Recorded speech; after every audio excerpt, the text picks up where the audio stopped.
Most people believe they are free. They wake up, make choices, chase dreams, and think they control their lives. But if you look closer, you'll see something darker, a silent chain that holds most of humanity captive. A chain so subtle that even the smartest minds fail to see it. That chain is dependence on approval, comfort, pleasure, validation, and the endless need to escape discomfort. The Stoics understood this long before modern psychology gave it a name. Epictetus once said, "No man is free who is not master of himself." Think about that. Freedom isn't about doing whatever you want. It's about being in control of your wants themselves. You may have 1,000 choices in the world, but if your choices are driven by fear, addiction, and insecurity, you are still a slave. You scroll for hours on your phone because it gives you comfort. You agree with people even when they are wrong because you fear disapproval. You chase money, fame, and love because you believe they will finally make you feel enough. But in all these pursuits, you are not the master, you are the servant. The servant of your emotions, desires, and fears. The first step to freedom is to see your chains. You cannot escape what you refuse to acknowledge. Most people deny their bondage. They say, "I can quit anytime," or "I'm just doing what I love." But look deeper. If you can't be at peace without something, that thing owns you. Whether it's a person, a drug, a phone, or even success, it doesn't matter. Anything that controls your peace controls your life.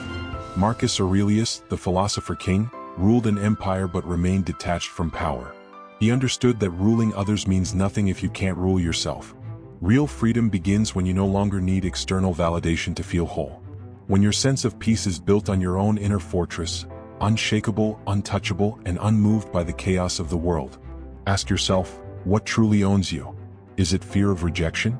The need for control? The hunger for recognition? These are the invisible prisons of the modern mind. You may walk freely, but your thoughts are chained to outcomes. You want people to like you. You want your efforts to be rewarded. You want life to go according to your plan. But the universe does not bend to your comfort. And every time you resist that truth, you suffer. Freedom comes from acceptance, not submission, but the wisdom to see things as they are, not as you wish them to be. When you stop demanding that life fit your desires, you begin to align yourself with reality. The Stoics called this living according to nature. It means accepting the flow of events while mastering your response to them. Imagine standing in the middle of a storm. The winds are fierce, the rain unrelenting. Most people run or curse the sky. But a Stoic stands firm, not because the storm is pleasant, but because they know they cannot control it. The only thing within their power is their reaction. That is freedom, to remain unbroken no matter what happens outside of you. Every time you react impulsively, you surrender your freedom. Every time someone's words ruin your peace, you hand over your power. Every time you let fear dictate your choices, you build your own cage. The world doesn't imprison you, your own attachments do. The truth most people never realize is this: freedom is not granted, it is earned. It's not a gift life gives you. It's a state of being you cultivate through discipline, awareness, and mastery of self. You cannot be free if you are a slave to your emotions.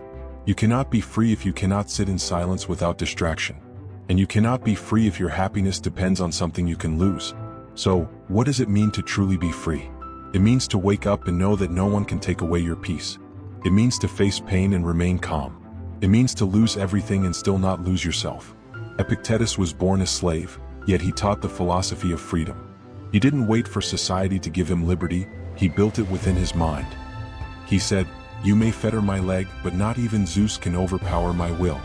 That is the spirit of true liberation, the kind that no circumstance can touch.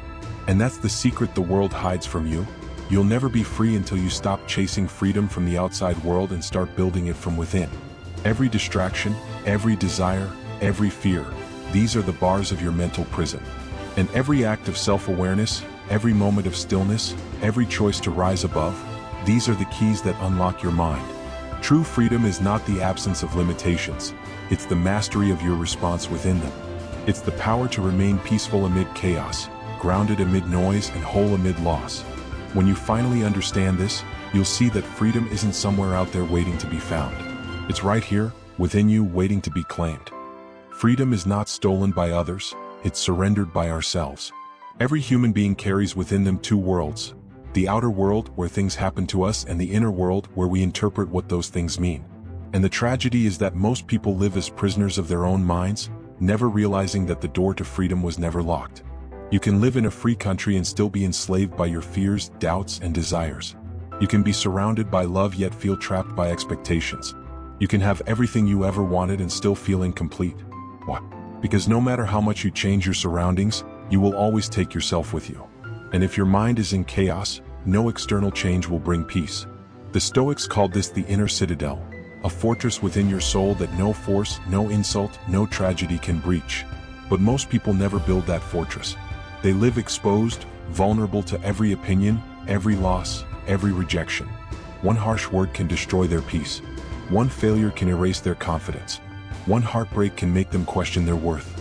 Epictetus said, "Men are disturbed not by things, but by the views which they take of them." This is the foundation of all freedom, the understanding that events themselves have no power. It's your judgment that gives them weight. You can't control what happens, but you can control what it means to you. And that simple truth is the difference between a free mind and a trapped one. But most people don't believe this. They say, "I can't help how I feel," or "This situation is too painful." But every feeling begins with a thought. Every thought is a choice, even if it's a habit now. You can train the mind to see pain as growth, loss as liberation, and failure as direction. That's what the Stoics mastered, not indifference to life, but independence from suffering.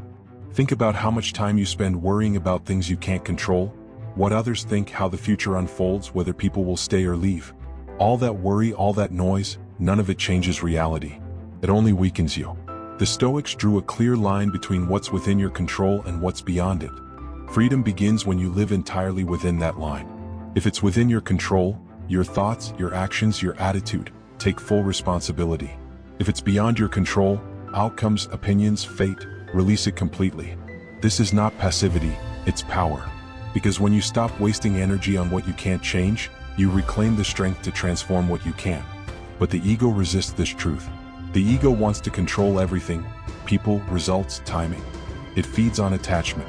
It tells you that peace will come once life bends to your will. But the more you cling, the more you suffer. The tighter you hold, the more you lose. Freedom is not in controlling life, it's in letting go. Marcus Aurelius, in the height of his power, wrote to himself, "You have power over your mind, not outside events. Realize this and you will find strength." He could command armies, but he knew the only true empire worth ruling was his own mind. And that's the empire you must conquer. Ask yourself right now, what thoughts keep you captive? What fears make you compromise your truth? What attachments rob your peace? Maybe it's the fear of being alone, so you cling to toxic people. Maybe it's the need for success, so you lose yourself chasing validation. Maybe it's guilt, shame, or regret that you replay endlessly in your mind. Whatever it is, those thoughts are the guards that keep you locked in your invisible prison. Freedom requires awareness. You cannot escape what you refuse to see. The moment you notice a negative thought and choose not to believe it, that's freedom. The moment you feel pain and don't run from it, that's freedom. The moment you let go of needing approval, that's freedom. But understand this, the path to inner freedom is not comfortable. It demands that you face your fears without escape, that you sit in silence without distraction, that you stop blaming the world and start mastering your mind. Most people will never do this because it's hard, but that's why most people will never be free. Freedom is not found in pleasure, it's forged in discipline. It's not found in noise, it's born in silence. It's not about adding more to your life, it's about removing everything that enslaves your peace. When you begin to detach from your thoughts and observe them without reacting, you'll feel something extraordinary: space. The space between what happens and how you respond. In that space lies your power, your calm, your control. That space is your doorway to freedom. And the more you expand it, the freer you become. Someone insults you, you pause before reacting. Something fails, you reflect instead of collapsing. Life hurts, but you endure with grace. That's what it means to master the mind. And once you do, no one can imprison you again. The greatest chains are invisible, they live in our thoughts. But the greatest power is also invisible, it lives in our awareness.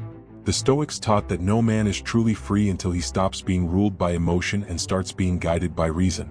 But reason doesn't mean coldness, it means clarity. It means seeing things as they are and choosing peace anyway.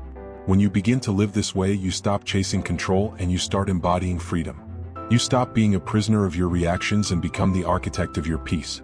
Because the truth is, the world doesn't make you free, your mind does. And once you master it, no force, no loss, no chaos can touch you. There is an enemy that hides inside every one of us. It doesn't shout, it whispers. It doesn't destroy all at once, It weakens you slowly, one fear, one doubt, one excuse at a time. That enemy is your own uncontrolled mind. The Stoics warned about it again and again, that the greatest threat to our freedom is not the world, not other people, not even fate. It's our inability to govern ourselves. You can't fight what's outside if you haven't conquered what's inside. And the truth is, most people lose this inner battle before it even begins. They wake up already defeated, by laziness, by overthinking, by the constant need to feel comfortable. They are trapped in patterns of distraction. Their days are consumed by meaningless scrolling, comparing, judging, escaping. They call it living, but really they're only running from themselves. Seneca once said, "To be everywhere is to be nowhere." And that's what our modern world has become, everywhere and nowhere at once. Our minds are scattered, restless, constantly seeking the next hit of stimulation. We call it connection, but it's addiction. We call it choice, but it's dependency. You will never be free as long as your attention is owned by the world. The moment you lose command over your focus, you lose command over your life. Because what you pay attention to grows, and what you ignore withers. So, if your attention is consumed by noise, chaos, and comparison, don't be surprised when peace fades away. The mind becomes what it feeds on. A distracted mind can never find freedom because distraction is the new slavery. Look at your life honestly. How much of your time is spent chasing things that don't matter? How many hours are lost reacting to opinions that mean nothing? How often do you trade your peace for temporary pleasure? The Stoics practiced voluntary hardship, fasting, enduring cold, walking barefoot, sleeping on the floor, not because they were cruel to themselves but because they wanted to remind the mind who is in control.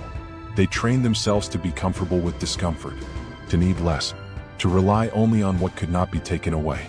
That's where true freedom begins, not in indulgence but in discipline. Not in saying yes to everything but in learning to say no. Freedom is not doing what you feel like. It's doing what strengthens you, even when it's hard. Epictetus was once asked how to become unshakable. He said, "If you want to be invincible, then stop concerning yourself with things that are not in your control." But that's not easy because the enemy within, your ego, wants control over everything. The ego thrives on winning, on being right, on feeling superior. It whispers, "You deserve better, you shouldn't have to suffer, you're not enough." And if you keep listening, it will chain you forever. The battle for freedom is a battle against your ego. It's the fight to stay humble when praised, patient when insulted, and calm when things don't go your way. Every moment life tests you, you have two choices: to react like a slave to your emotions or to respond like a master of your mind. Remember this: every argument you avoid, every temptation you resist, every complaint you silence, these are small victories in the war for freedom. You don't conquer yourself all at once. You do it one disciplined choice at a time. Freedom demands self-mastery, and self-mastery demands self-awareness. You must watch your mind like a guardian at the gate. Every thought that enters, question it. Every desire that arises, test it. Every emotion that consumes you, understand it. Marcus Aurelius practiced this daily. He wrote in his journal not for others to read, but to remind himself to stay awake. He wrote to fight the enemy within.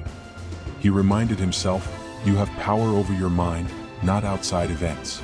These words were not meant to sound wise. They were meant to save him, and they can save you too. Because no matter how calm you look on the outside, if your mind is chaotic, you're still enslaved. You might have wealth, followers, status, but if you can't control your anger, your fear, your cravings, then all your achievements mean nothing. You're just a decorated prisoner. The Stoics taught that freedom is not given, it is earned through the discipline of the soul. You must earn it by saying no to instant gratification. Earn it by rising when your mind says, "Stay in bed." Earn it by staying silent when pride wants to speak. Earn it by doing what is right, not what feels easy. Every day, life gives you opportunities to break free, but most people ignore them. Every discomfort is a teacher, every obstacle a mirror. When pain comes, you can either see it as punishment or as practice.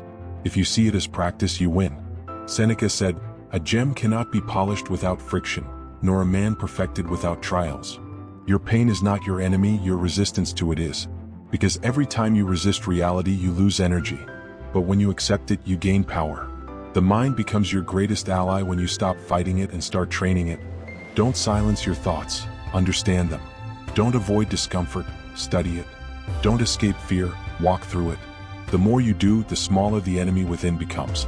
And one day, you'll realize that the walls you thought surrounded you were never real. They were built by your thoughts, and destroyed by your awareness.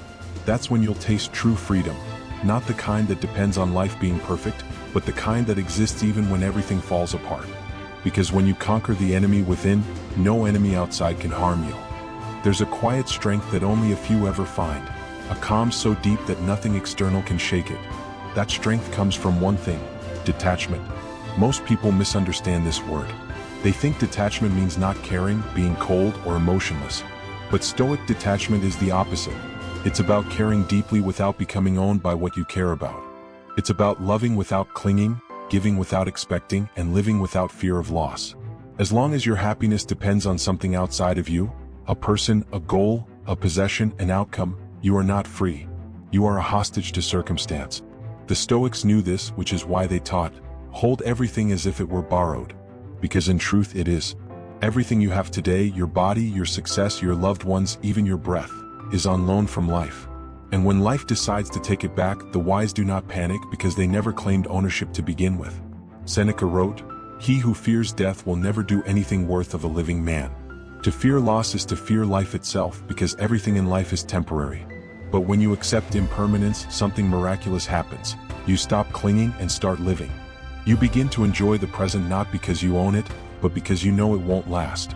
That awareness transforms every ordinary moment into something sacred. Detachment doesn't mean you don't love, it means you love freely. It doesn't mean you don't dream, it means you don't depend on the outcome for your peace. It doesn't mean you don't care, it means you don't break when things don't go your way. The Stoics believed that the root of suffering is attachment, the belief that something external can complete you. And that's the biggest lie the world sells. Society tells you that happiness is in the next achievement, the next relationship, the next possession. So you keep chasing, thinking freedom is just one more success away. But the chase never ends. Every time you get what you want, your mind moves the target. You become trapped in an endless cycle of desire and disappointment. Epictetus said, "When you are attached to something, remember that it is mortal." If you kiss your child, remind yourself that you are kissing a mortal being. Thus, you will not be disturbed if they die. At first, this sounds harsh, almost emotionless. But it's not about suppressing love, it's about deepening it. When you accept the fragility of everything you love, you stop taking it for granted. You stop expecting permanence in a world built on change. You start loving people not for what they give you, but for who they are, right now, in this moment. That's the essence of detachment, to fully engage with life without becoming enslaved by it. It's the freedom to experience joy without fear of loss, to experience pain without despair, to experience love without control. Ask yourself, what do you cling to most? Is it your image, your comfort, your relationships, your achievements? Whatever it is, that's where your cage lies. The Stoics trained themselves to lose gracefully. They practiced letting go before life forced them to. That's why they remained calm in chaos, because they had already surrendered to the truth that nothing external lasts. You cannot lose what you never claimed to own. Think about it, every moment of anxiety comes from wanting something to stay the same. You want people to stay, money to last, health to remain, time to slow down. But life's nature is change. Freedom begins when you stop fighting that truth. When you let go of the illusion of control, you start flowing with life instead of against it. Marcus Aurelius reminded himself, "Receive without pride, let go without attachment." That's the balance of the Stoic mind. Gratitude without possession, ambition without obsession, love without dependence.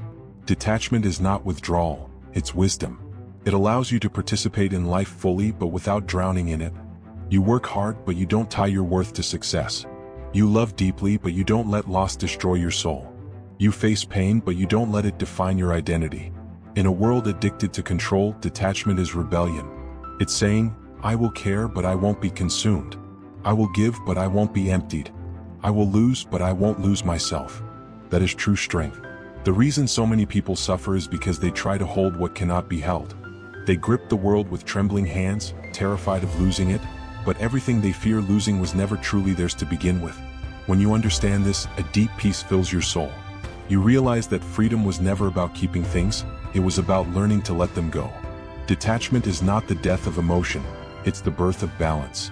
It gives you the ability to experience everything and be destroyed by nothing. To love with an open hand. To walk through life knowing that everything changes and that's okay. Every Stoic practiced this daily, through meditation, reflection, and gratitude. They reminded themselves, I can lose everything except my virtue, my character, my peace. And because they focused only on what was truly theirs, their mind and actions, they became untouchable. And you can too. Start small. When something goes wrong, don't react, observe. When someone disappoints you, don't blame, understand. When you lose something, don't break, release. Each moment of letting go is a step closer to freedom. Because freedom isn't found in holding tighter. It's found in opening your hand. Detachment isn't the end of love, ambition, or desire. It's the beginning of true power. It's the space where peace lives, the kind that can't be taken, can't be shaken, and can't be broken. When you learn to walk through the world like that, present but not possessed, loving but not attached, strong but not rigid, you finally become what the Stoics called unshakable. That is where true freedom begins. And once you taste it, you'll never want to go back. Freedom and discipline, two words most people think are opposites. But in truth, they are inseparable. There is no freedom without discipline, and there is no discipline without sacrifice. The Stoics understood this better than anyone. They knew that if you cannot command yourself, the world will command you.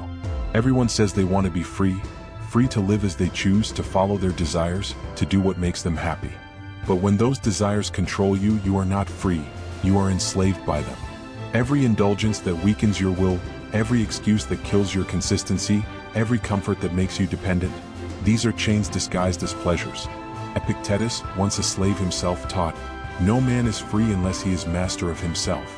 Freedom doesn't come from breaking rules, it comes from creating rules that make you powerful. It doesn't come from doing whatever you feel like.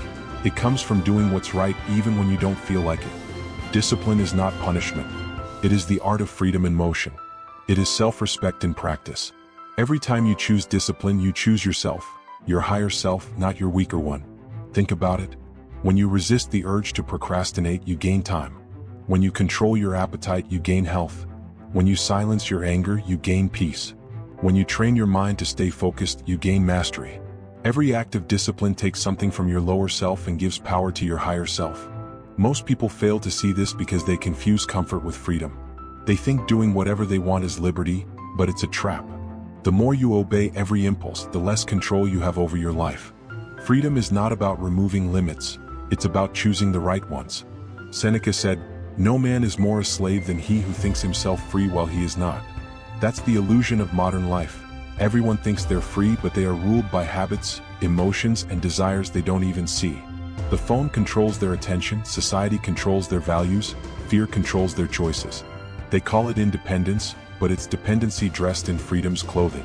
The Stoics believed that true discipline begins with awareness, the ability to observe yourself without judgment. To see your weaknesses clearly, not to shame them, but to strengthen them. They treated self-discipline like a craft, something that needed daily practice, reflection, and refinement. Marcus Aurelius didn't wake up as a disciplined emperor. He trained himself every morning. He wrote reminders in his journal, not to inspire others, but to remind himself to stay awake, to stay in control, to act according to reason, not emotion. He said, "At dawn, when you rise unwillingly, have this thought: I am rising to the work of a human being." Discipline is that simple, and that profound. It's not about grand gestures, it's about small victories repeated daily. Waking up on time when you don't feel like it. Finishing what you start. Keeping your word, even when no one is watching. Doing what's right, not what's easy. Each of these choices builds your inner strength brick by brick. And that strength becomes the foundation of your freedom. The weak mind says, "I'll do it when I feel like it." The free mind says, "I'll do it because I decided to." That's the difference between a prisoner of impulse and a master of will. The Stoics often trained themselves to endure what others avoided: hunger, cold, discomfort. Not because they enjoyed suffering, but because they knew that the more you can endure, the less the world can control you. When you need less, you fear less. And when you fear less, you are unstoppable. Discipline is the sword that cuts through weakness. It silences the voice of fear, laziness, and doubt. Every time you push beyond what's comfortable, you prove to yourself that you are greater than your limitations. That's where confidence is born, not from praise, but from victory over self. You want freedom? Then learn to say no to your excuses, to your distractions, to your lesser self. Every no you give to weakness is a yes to greatness. Seneca wrote, "It is not that we have a short time to live, but that we waste much of it." The disciplined mind doesn't waste time because it understands its value. Every moment is a chance to grow, to improve, to strengthen the soul. Time is the most valuable currency of freedom, and every undisciplined act spends it carelessly. When you live with discipline, you start moving from chaos to clarity. You start building habits that align with your higher purpose. You start feeling a kind of peace that doesn't depend on results, because you know you are giving your best every single day. Discipline doesn't take freedom away, it protects it. It protects your focus from distraction. It protects your peace from chaos. It protects your purpose from decay. Without discipline, your potential rots. With it, you rise above everything. Think of your life as a garden. Discipline is the gardener that removes weeds, waters what's good, and ensures that only what nourishes you grows. Without it, weeds of doubt and fear take over, choking your freedom from the inside. The world will tempt you to break your discipline. It will whisper, "You deserve rest, comfort, pleasure." And sometimes you do. But don't confuse rest with surrender. Don't mistake comfort for growth. True rest is earned after effort, and true pleasure comes from mastery, not indulgence. Every Stoic knew this truth. The easy road leads to slavery, the hard road leads to freedom. Because the easy road feeds your impulses while the hard road builds your strength. The easy road gives you temporary relief, while the hard road gives you lasting peace. So choose the hard road. Wake up earlier. Train your mind. Face discomfort. Be strict with yourself, not because life demands it, but because freedom does. And one day you'll realize something beautiful. You don't crave freedom anymore, you've become it. Because when you control yourself, nothing outside of you can control you. And that, the Stoics would say, is the highest form of liberty, the kind that cannot be taken, only built. Fear. It's the silent force that rules most lives. It hides behind ambition, shapes our decisions, and dictates who we become. Yet few people ever look it in the eye. They call it caution, they call it logic, they call it being realistic. But beneath those names lies the same truth. Fear, the invisible chain that keeps the human spirit from being truly free. The Stoics called fear the anticipation of pain. It's not pain itself that destroys us, it's our imagination of what might happen. Most people suffer more in their thoughts than in reality. They rehearse disasters that never come, avoid paths that could change their lives, and cling to safety even when it suffocates them. Seneca said, "We suffer more often in imagination than in reality." And that's the tragedy of fear. It makes you live through pain twice. Once in your mind and once in the world, if it ever happens at all. You see, freedom isn't the absence of fear, it's mastery over it. Every person feels fear. Even the Stoics did. Marcus Aurelius faced war, betrayal, and death, yet he refused to let fear rule him. He understood that fear grows when we run from it and shrinks when we face it. What you avoid becomes your master. What you confront becomes your servant. Ask yourself, what are you avoiding right now? The conversation you fear having. The dream you fear chasing. The truth you fear accepting. Whatever you run from, that's where your prison lies. Fear thrives in avoidance. The more you hide, the stronger it becomes. It feeds on your silence, your hesitation, your excuses. It's like a shadow. It disappears only when you face the light. The Stoics taught that courage is not the absence of fear, but the decision to act despite it. Epictetus said, "No man is free who fears death, but he who fears nothing that depends on him." In other words, the only true fear is of our own weakness, our inability to face what life brings with strength and calm. But the modern world has made fear a habit. People live in constant anxiety, of losing status, of not being good enough, of being judged. They build their lives around avoiding pain, rather than building strength to face it. And in that avoidance, they trade freedom for comfort. Comfort feels safe, but it kills the soul slowly. Every time you choose comfort over courage, your inner fire dims a little more. You stop challenging yourself. You stop growing. You stop living. The Stoics believed that fear was the ultimate illusion, a trick of the mind that turns possibilities into prisons. Think about it. Fear stops you before failure ever can. It paralyzes you at the edge of opportunity. It convinces you to wait for the right time, which never comes. But freedom begins the moment you stop listening to fear's voice. The moment you move forward anyway. The moment you say, "Yes, I'm afraid, but I will not obey it." Seneca wrote letters to his friend Lucilius, reminding him that fear comes from attachment, from believing that something outside of you can destroy you. When you detach from outcomes, fear loses its grip. What can the world take from a man who has already accepted loss? What can death steal from someone who has already learned to live? Marcus Aurelius faced death not with despair, but with acceptance. He said, "It is not death that a man should fear, but he should fear never beginning to live." The Stoics didn't just talk about facing fear, they lived it. They walked toward discomfort, toward uncertainty, toward pain. Not because they enjoyed it, but because they knew that everything you fear is a doorway to power. You can't escape fear, but you can transform it. When fear arises, instead of asking, "What if I fail?" ask, "What will I learn?" Instead of saying, "This is too hard," say, "This is how I grow." Instead of running from uncertainty, lean into it, because uncertainty is where your potential hides. The Stoic warrior does not chase danger recklessly, but he never lets fear make his choices for him. He moves with clarity, not cowardice. He sees fear for what it is, an emotion, not a command. And here's a truth most people never understand. Fear isn't your enemy. It's your compass. It points directly to the place where your freedom lives. You fear speaking your truth? That's where your voice is. You fear being alone? That's where your strength is. You fear failure? That's where your growth is. Fear doesn't mean stop. It means there's something here that matters. The Stoics train themselves to face fear daily. They visualize the worst that could happen, not to invite suffering but to prepare their minds. This practice, called premeditatio malorum, meant imagining loss, pain, or hardship in advance. That way, when difficulty came, they met it calmly as something expected, not as something terrifying. When you do this, you stop being surprised by life. You stop demanding that it always be gentle. You stop asking for guarantees, and that's when you become fearless. Because once you've accepted that you can survive anything, nothing can enslave you. Epictetus said, "When something happens, the only thing in your power is your attitude toward it." Fear loses all meaning when you realize that no matter what happens, you can still choose your response. You can still choose dignity, peace, strength. That choice right there is freedom. Fear wants you to shrink. Freedom demands that you expand. Fear wants you to wait. Freedom asks you to move. Fear wants you to be safe. Freedom wants you to be alive. So the next time fear speaks, listen, but don't obey. Hear its warning, but act from wisdom, not panic. Let fear be your signal, not your master.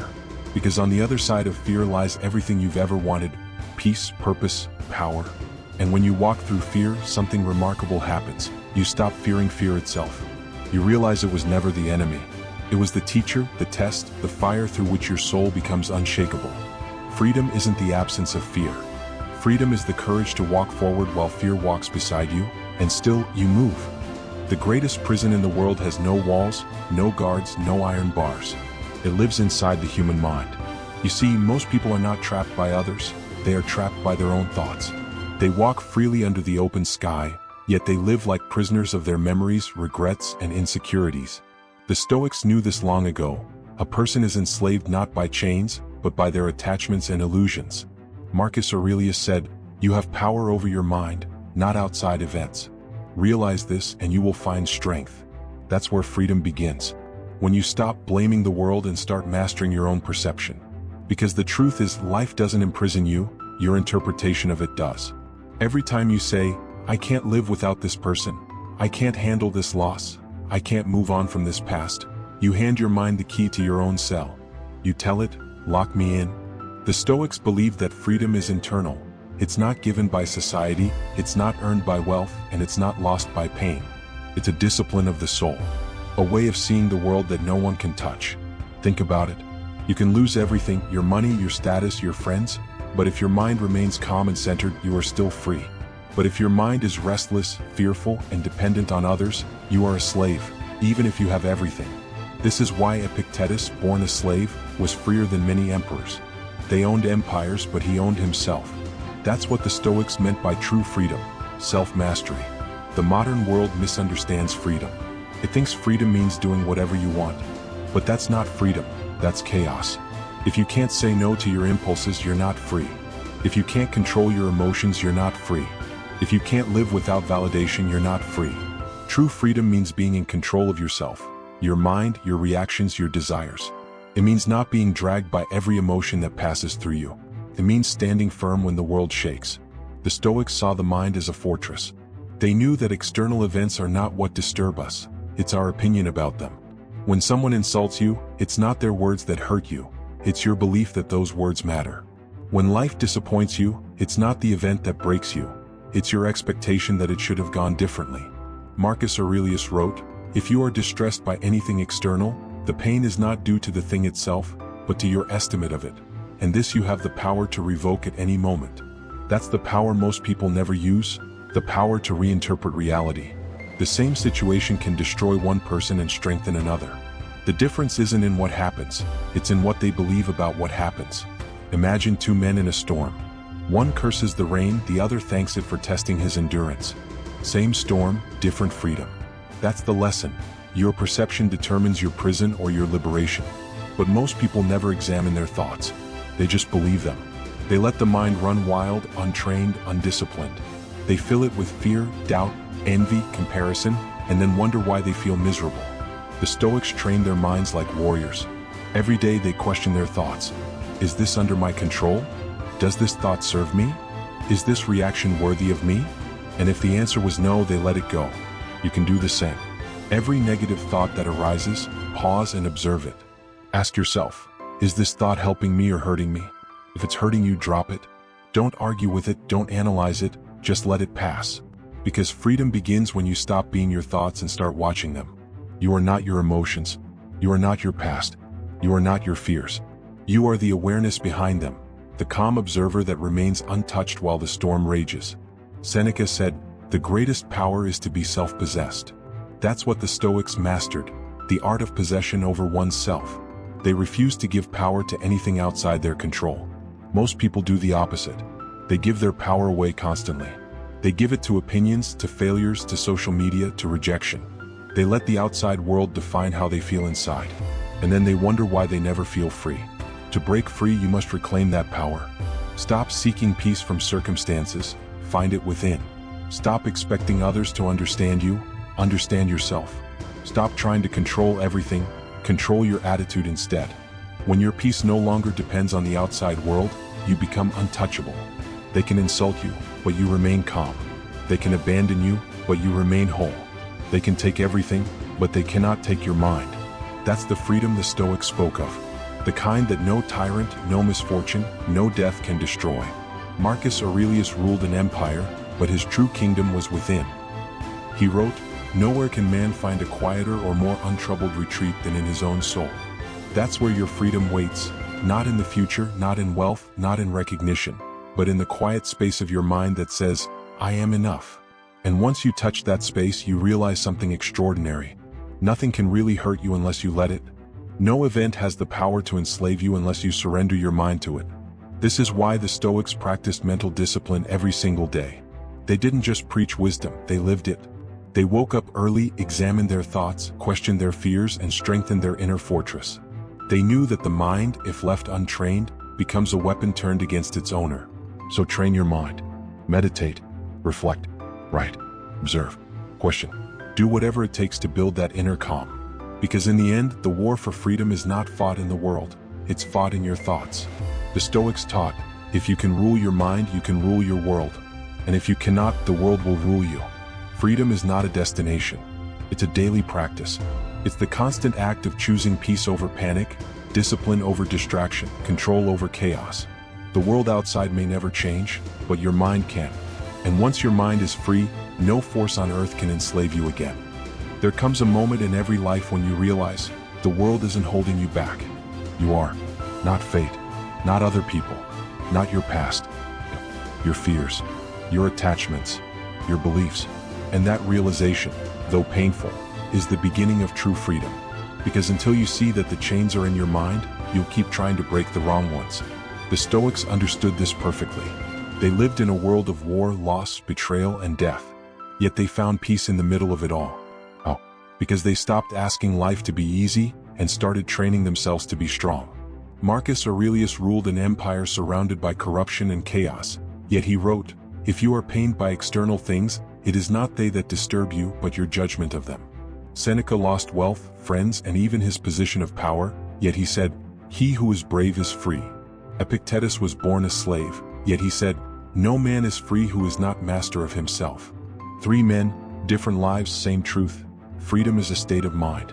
So, what is this one thing you must know before you can ever be free? It's this: nothing outside you has power over you unless you grant it. Once you know this, truly know it, your entire life changes. You stop begging the world to cooperate. You stop waiting for people to understand you. You stop fearing failure, rejection, or loss. Because you finally realize, none of it controls your peace. You've always had the power to be free, but you were looking for it in the wrong place. You thought it was in success. You thought it was in love. You thought it was in being accepted. But freedom has nothing to do with any of that. Freedom is the quiet confidence of knowing that whatever happens, you will remain the same inside. That your worth doesn't depend on how the world treats you. That your peace isn't for sale. This is the Stoic secret, and the truth that modern people fear to face. You can only be free when you stop needing the world to behave the way you want it to. Most people are slaves to, if only. If only I had more money, I'd be free. If only I were loved, I'd be happy. If only things were fair, I'd have peace. But, if only, is the language of imprisonment. The Stoics replaced, if only, with even if. Even if I lose everything, I remain calm. Even if I am misunderstood, I stand firm. Even if I die tomorrow, I have lived well. That shift, from if only to even if, is the doorway to absolute freedom. Because then, nothing can truly touch you. When you depend on nothing outside of yourself for peace, the world loses its power over you. When you no longer chase approval, rejection can't harm you. When you no longer cling to control, chaos can't destroy you. That's the strength the Stoics lived by. And it's the strength that will make you untouchable. But to live this way, you must practice. Freedom is not achieved once. It's maintained every day through awareness, through self-discipline, through reflection. Every morning, ask yourself, what am I allowing to control me today? Every night, ask, did I act from strength or from fear? If you find that your peace depended on something outside of you, begin again. The Stoic life is not about perfection. It's about progress. It's about returning again and again to the truth that you are enough as you are. The mind will resist this truth. It will whisper, but what if they don't like me? What if I fail? What if I lose everything? Answer that voice like a Stoic would. Then I will learn. Then I will grow. Then I will still be me. Because what can the world take from you that truly matters? Your possessions? They were never really yours, just borrowed. Your reputation? It's just the opinion of others which changes like the wind. Your body? Will fade one day anyway. The only thing that's truly yours, always, is your mind. Your reason. Your character. If you protect that, if you strengthen it, if you master it, no one can enslave you again. This is why the Stoics meditated on death, not to be dark, but to be free. They reminded themselves that everything is temporary, the praise, the pain, the people, the power. When you see this clearly, you stop clinging. And when you stop clinging, you are free. Freedom is not found in escaping life. It's found in embracing it fully, with open eyes, with calm strength, with acceptance of everything as it is. Marcus Aurelius said, accept everything that comes to you woven in the pattern of your destiny, for what could more aptly fit your needs? That acceptance is not weakness, it's wisdom. It means trusting that life is not happening to you but for you. That even the storms serve a purpose, to awaken your power, to test your spirit, to reveal what's unshakable within you. The Stoics believed that freedom is the ultimate victory, the conquest of the self. When you master your mind, you have conquered the only kingdom worth ruling. So now, as this journey ends, ask yourself, what is still controlling me? What am I still afraid to lose? What am I still clinging to for happiness? Because whatever your answer is, that's your master. To be free, you must let go. Not of the world, but of your need to control it. Not of people, but of your need for their approval. Not of desire, but of your attachment to outcomes. Let go, and you'll realize you were never trapped at all. The door to your freedom has always been open. You were just too afraid to walk through it. And when you finally do, when you let the noise fade, when you stop chasing and simply be, you'll feel it. That deep stillness. That peace that doesn't depend on anything. That's the moment you'll understand the truth. You were never meant to be ruled by fear, opinion, or desire. You were meant to master them. Because real freedom isn't something the world gives you. It's something you claim when you realize who you truly are. Unshakable. Untouchable. Free.